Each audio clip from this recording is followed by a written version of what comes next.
के थानेदार बलम ने लेटर भेजा है। दिल्ली के थानेदार बलम ने लेटर भेजा है। सासू ने पूछे बहुआ क्या क्या लिखा है। मेरा हाल तुम्हारे चाल तुमको बम्बे जाना है। मेरा हाल तुम्हारा चाल को बम्बे जाना है।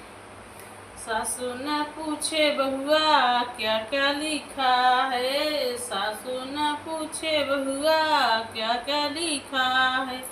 मेरा हाल तुम्हारा चाल तुमको बम्बे जाना है। मेरा हाल तुम्हारा चाल तुमको बम्बे जाना है। जेठनी ने पूछेगी क्या क्या लिखा है। मेरा हाल तुम्हारा चाल तुमको मैके जाना है। मेरा हाल तुम्हारा चाल तुमको मैके जाना है। सासू ने पूछे बहुआ क्या क्या लिखा है।